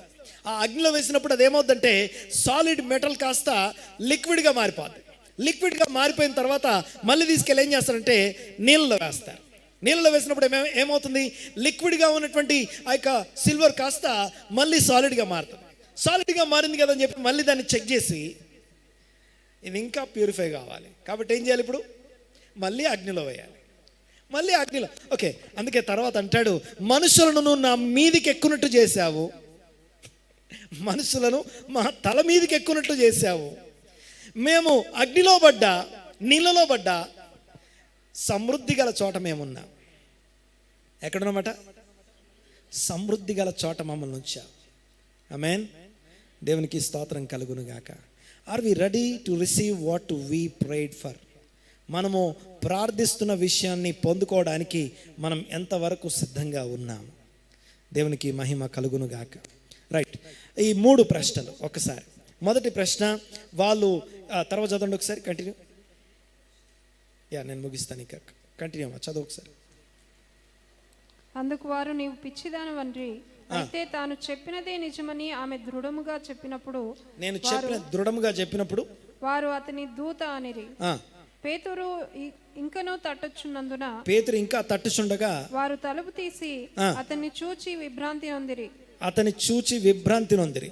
అతడు ఊరకుండుడని వారికి చేసైగ చేసి, ప్రభు తను చెరసాలలో నుండి ఎలాగ తీసుకొచ్చాడో, ఎలా విడిపించాడో వారికి వివరించి చెప్తున్నాడు. యాకోబుకును సహోదరులకును ఈ సంగతులు తెలియచేయడని చెప్పి బయలుదేరి వేరొక చోటికి వెళ్ళిపోయాడు. తెల్లవారగానే పేతురు ఏమాయను అని సైనికుల్లో కలిగిన గలిబిలి ఇంత అంత గలిబిలి కలిగింది. అంతేకాదు, అప్పుడున్నటువంటి సిచ్యువేషన్స్ లో ఆ యొక్క హేరోదు అదే రోజు మరణించాడు కూడా. చదవండి ఒకసారి, కంటిన్యూ. హేరోదు అతని కోసం వెతికినప్పుడు అతడు కనబడనందున కావలి వారిని విమర్శించి వారిని చంపనాజ్ఞాపించెను. అటు తర్వాత హేరోదు యూదయ నుండి కైసరికి వెళ్ళి అక్కడ నివసించెను. తర్వాత తూరీయుల మీదను సీదోనీయుల మీదను అతనికి అత్యాగ్రహము కలిగినందున, ఎవరికి? హేరోదుకి. తూరు సీదోను ప్రాంతాల వారి మీద అత్యాగ్రహం కలిగిందట. వారు ఏక మనసుతో రాజునొద్దకు వచ్చి అంతఃపురమునకు పై విచారణకర్తయగు బ్లాస్తును తమ పక్షమున చేసుకుని సమాధాన పడవలనని వేడుకొండ్రి. ఎందుకనగా రాజు యొక్క దేశం నుండి వారి దేశమునకు గ్రాసము వచ్చుచుండెను. ఈ కరువు ప్రాంతంలో అక్కడి నుంచే వీళ్ళకి గ్రాసం వస్తదట. Next, continue.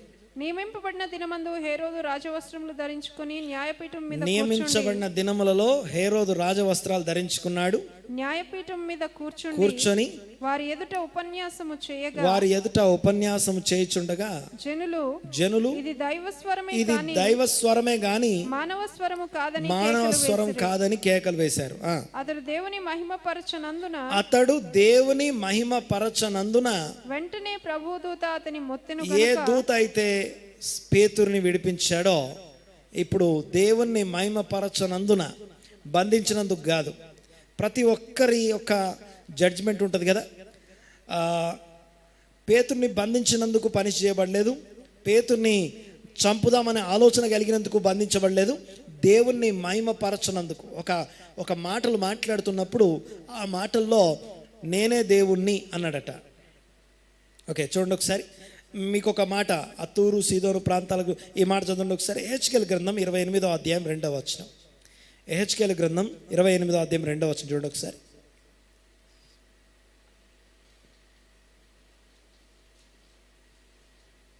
మరియు యెహోవా వాక్కు నాకు ప్రత్యక్షమై ఇలాగు సెలవిచ్చెను, నరపుత్రుడా, తూరు అధిపతితో ఇలాగు ప్రకటింపుము, ప్రభువుకు యెహోవా సెలవిచ్చినదేమనగా, గర్విష్ఠుడవై నేను ఒక దేవతనైనట్టు సముద్రం మధ్యను నేను ఆసీనుడై ఉన్నాను అని నీవు అనుకొనుచున్నావు. నీవు దేవుడవు కాక మానవుడవై ఉండియు దేవునికి తగినంత అభిప్రాయము కలిగి ఉన్నావు. నీవు దానియేలుల కంటే జ్ఞానవంతుడవు, నీకు మర్మమైనది ఏదీ లేదు. నీ జ్ఞానము చేతను నీ వివేకము చేతను ఐశ్వర్యం నొందితివి. నీ ధనాగారములలోనికి వెండి బంగారములను తెచ్చుకొంటివి. నీకు కలిగిన జ్ఞానాతిశయము చేతను వర్తకము చేతను నీవు విస్తారమైన ఐశ్వర్యము సంపాదించుకొంటివి. చాలు. నరపుత్రు చూడండి ఒకసారి. తూరు అధిపతితో, అంటే ఇప్పుడు హేరోదు అక్కడే ఉన్నాడుగా, తూరు ప్రాంతం అధిపతిగా ఉన్నాడుగా, వస్త్రం ధరించుకొని అందరికీ ఫుడ్ పెడుతున్నాడు ఈయన. ఈ తూరు సీదోను ప్రాంతాలకి ఫుడ్ పెడుతూ, అంటే ఫుడ్ ఇచ్చే వాళ్ళంతా కరువులో ఉన్నారు, ఈయన ఫుడ్ ఇస్తున్నాడు. ఆయన మాట్లాడుతూ అంటాడు, ప్రభు గర్విష్ఠుడవై నేనొక దేవతను, ఐ యామ్ గాడ్, మీ అందరికీ ఆహారం పెడుతున్నాను కాబట్టి నేనే దేవుణ్ణి అంటున్నాడు. చదవండి ఒకసారి. నేనే ఒక దేవతనైనట్టు సముద్రం మధ్యలో నేను ఆశ్చర్యుడనై ఉన్నాను అని నీవు అనుకొనుచున్నావు. ఎప్పుడైతే ఈ మాట వినిపించిందో దూత అతన్ని మొత్తినందున ఏమైందంట? కడుపులో పురుగులు పడి, చదువు ఒకసారి కంటిన్యూ. ప్రభు దూత అతని మొత్తెను గనుక పురుగులు పడి ప్రాణం విడిచాను. దేవుని మహిమపరచనందున అనండి ఒకసారి మాట. Okay, right. 3 ప్రశ్నలతో మనం ముగించుకుందాం. Question number 1, are we ready to receive what we prayed for? మనం ప్రార్థించింది పొందుకోవడానికి సిద్ధంగా ఉన్నామా? మొదటి ప్రశ్న. రెండవ ప్రశ్న, are we ready to follow the instructions of the kingdom of heaven? పరలోక రాజ్యం యొక్క కమాండ్మెంట్స్, ఇన్స్ట్రక్షన్స్ ఫాలో అవ్వడానికి ఎంతవరకు మనము సిద్ధంగా ఉన్నాం? మూడో ప్రశ్న, are we ready to open the doors for the kingdom? దేవుని యొక్క రాజ్యం యొక్క ద్వారములు, తలుపులు తెరవడానికి మనము ఎంతవరకు మనము సిద్ధంగా ఉన్నాం? 3 ప్రశ్నలు. మొదటి ప్రశ్న, మనము దేవుణ్ణి అడుగుతున్నాం, దేవుడు మనం అడిగిందే మనకి ఇస్తున్నాడు. ఎలా ఇస్తున్నాడు అంటే అది ఏ రూపంలో ఇవ్వచ్చు. ఇశ్రాయేలు ఆహారం కావాలని ప్రార్థన చేశారట. తెల్లవారి ఏదో చుట్టుపక్కల పడింది, దాన్ని చూసి వాళ్ళకు ఒక పేరు పెట్టారు. ఏమన్నారు అనండి ఒకసారి మాట. మన్నా. మన్నా అంటే అర్థమైంది. వాట్ ఈస్ దిస్ అంటే మేము ఆర్డర్ చేసిందేంటి, మేము అడిగిందేంటి, వచ్చిందేంటి? సో ఇదేమి అని అంటున్నారు. సో నువ్వు అనుకున్నది అనుకున్నట్టుగా జరగకపోవచ్చు, కానీ నువ్వు ప్రార్థించి దానికి జవాబు ఇస్తున్నాడు దేవుడు. ఆమె అనండి గట్టిగా. ఆయన స్టైల్లో, ఆయన స్థాయిలో, ఆయన పద్ధతిలో, ఆయన సమయంలో జవాబు దయచేసే దేవుడు. ఆమేన్. తర్వాత నెక్స్ట్ విషయం మనం మాట్లాడుకుంటున్నాం, దేవుని యొక్క కింగ్డమ్, దేవుని రాజ్యం యొక్క ఆ యొక్క ఇన్స్ట్రక్షన్ ఫాలో అవ్వడం. పేతురు ఫాలో అవుతున్నాడు. తనని తాను సంఘము ఆ యొక్క కస్టడీకి అప్పగించుకొని ప్రార్థన చేసింది. ఆ ప్రార్థన జవాబు దగ్గరికి వచ్చాం. ఇప్పుడు ఆ జవాబులు 3 విషయాలు. మొదటిది, మనం ప్రార్థించింది పొందుకోవడానికి సిద్ధంగా ఉన్నామా? దేవా నీ సహాయం నాకు దయచేయి, దేవా నీ వాక్యం చేత నాతో మాట్లాడని అడిగాం. దేవుడు వారు పడిన గుంటలో నుండి బాగు చేయడానికి, వారిని విడిపించడానికి, వారిని లేవనెత్తడానికి ఎవరిని పంపించాడు? ఏం పంపించాడంటే దేవుడు తన వాక్యాన్ని పంపించాడు. వాక్యమే నీ దగ్గరికి వచ్చింది. ఎందుకు? నిన్ను బాగు చేయడానికి, విడిపించడానికి, పైకి లేవ. ఆ వాక్యము నిన్ను ఇన్స్ట్రక్ట్ చేస్తుంది, వాక్యము నిన్ను గైడ్ చేస్తుంది. ఎలా వెళ్ళాలి, ఎలా బయటికి రావాలి, ఎలా స్టెప్ బై స్టెప్ రావాలో ప్రతిరోజు దేవుని వాక్యం మనతో మాట్లాడుతుంది. గమనించండి ఒకసారి. అయితే ఆ వాక్యం యొక్క ఇన్స్ట్రక్షన్స్కి లోబడితే మనము ఉన్న స్థలం నుంచి లేపబడతాం, పైకి లేవనెత్తబడతాం, విడిపించబడతాం. ఆ విడిపించబడే వాక్యం యొక్క ఇన్స్ట్రక్షన్స్కి మనం లోబడడానికి ఎంతవరకు సిద్ధంగా ఉన్నాము, ఎంతవరకు రెడీగా ఉన్నాము? వాక్యమే గుర్తులేనప్పుడు, వాక్యంలో ఉన్న ఇన్స్ట్రక్షన్ గుర్తులేదు, వాక్యమును అనుభవించడం ఎలాగా? మనము అపోస్తల కార్యముల గ్రంథము ధ్యానిస్తున్నాం. ఎన్ని రోజులైనా ఇంకా మనం 12వ అధ్యాయంలో ఉన్నాం. ఇంకా ముందు అధ్యాయాలు చాలా ఉన్నాయి. ఈ అధ్యాయం అంతా ఈరోజు మాట్లాడుకున్నాం. గమనించండి ఒకసారి. అయితే ఏం నేర్చుకున్నాము అనే ప్రశ్న వచ్చినప్పుడు మెసేజ్ ఏంటి, నా ఇన్స్ట్రక్షన్ ఏంటి, దేవుడు నాకు ఇచ్చిన ఇన్స్ట్రక్షన్ ఏంటి అనేది మన ప్రశ్న. దాన్ని అనుసరించడానికి, దాన్ని అనుభవించడానికి ఈ వారంలో ఎంతవరకు మనం దాంతో ఆక్యుపై అయి ఉన్నాం, దాంతో మనల్ని మనం నింపుకొని ఉన్నాం. ఇన్స్ట్రక్షన్కి లోబడ్డం గురించి రెండో ప్రశ్న. ఇక మూడవ ప్రశ్న, ఆ యొక్క పరలోకం యొక్క ద్వారం తెరుచుకోవడానికి. చూడండి ఒకసారి. ఇక్కడ అన్ని డోర్లు అవే తెరుచుకుంటాయి. ఈ భూమి మీద ఉన్న అన్ని డోర్లు అవే తెరుచుకుంటున్నాయి, కానీ పరలోక ద్వారం, పరలోకానికి మనం ద్వారం తీయాలి, పరలోకానికి మనం డోర్ తెరవాలి. ఆ యొక్క సంఘం యొక్క డోర్ తీయడం అంటే మీ యొక్క ద్వారం వద్ద నిలుచుండి తట్టుచున్నాను, ఎవడైనాను నా స్వరం విని తలుపు తీసినడలా నేను అతడు నాతో కలిసి భోజనం చేస్తాను. ఆ యొక్క వ్యక్తిగత సహవాసం కోసం డోర్ తీయడం అనేది మూడో ప్రశ్న. ఈ 3 ప్రశ్నలతో మనల్ని మనం పరీక్షించుకుంటూ ప్రార్థనలోకి వెళ్ళిపోదాం. అందరం లేచి నిలబడదాం. ఒకసారి అందరం లేచి నిలబడదాం, ప్రార్థన చేసుకుందాం, కళ్ళు మూసుకుందాం. ఎన్నిసార్లు, ఎన్ని శ్రమలు, ఎన్ని లిమిటేషన్స్, ఎన్ని ఇబ్బందులు కలిగినా వాటన్నిటి యొక్క ఉద్దేశం ఒకటే, పరలోకపు యొక్క కస్టడీకి, ప్రార్థన కస్టడీకి మనల్ని మనం సబ్మిట్ చేసుకోవడం. ప్రార్థన చేసుకుందాం, కళ్ళు మూసుకుందాం. ఒకసారి తీర్మానం చేసుకుందాం, ఈ రోజు నుండి నా ప్రార్థన సమయంలో మార్పులు జరగాలి. నేను దేవుని సన్నిధిలో ప్రార్థించే ప్రార్థన సమయాల్లో సీరియస్నెస్, అత్యాసక్తి పెరగాలి. ప్రభావితం చేయాల్సినటువంటి సంఘము ప్రభావానికి లోనై బంధించబడి ఉంది. ఈరోజు ప్రభావితం చేయాల్సిన సంఘము ప్రభావానికి లోనై బంధించబడింది. రాజుల కొరకు, అధికారుల కొరకు, మరియు న్యాయ వ్యవస్థ కొరకు, ఈ మీడియా కొరకు మనం ప్రార్థించాల్సిన బాధ్యత కలిగి ఉన్నాం. ప్రార్థించే బాధ్యతకి మనల్ని మనం సబ్మిట్ చేసుకున్నంతసేపు మనల్ని వేరే వేరే విషయాలు మనల్ని లిమిట్ చేస్తున్నాయి, బంధిస్తున్నాయి. ప్రార్థనా బంధకానికి మనల్ని మనం అప్పగించుకునే విధంగా కొన్ని నిర్ణయాలు ఇక్కడ తీసుకుందాం. ప్రతిరోజు నా ప్రార్థనా సమయం ఎంత, దాన్ని ఎంతవరకు కాన్స్టెంట్గా ఇండివిజువల్ ప్రేయర్ గురించి నేను మాట్లాడట్లేదు, సంఘ ప్రార్థన గురించి, ఏకీభవించి ప్రార్థన గురించి నేను మాట్లాడుతున్నాను. ప్రతిరోజు ప్రార్థించడానికి ఒక అవకాశం ఉంది, ప్రతిరోజు ప్రార్థించడానికి ఒక అంశం ఉంది. ఏకీభవించి అత్యాసక్తితో అన్సీజింగ్ ప్రేయర్ చేసిన సంఘంలో నీవు ఎంతవరకు ఇన్వాల్వ్ అవుతున్నావు? ప్రార్థన చేసుకుందాం. ఒక తీర్మానంతో ప్రార్థనలోకి వెళ్దాం మనం. దేవా, ఈ రోజు నుంచి ఎవ్రీడే మార్నింగ్ సంఘ విజ్ఞాపన ప్రార్థనలో నేనుంటాను.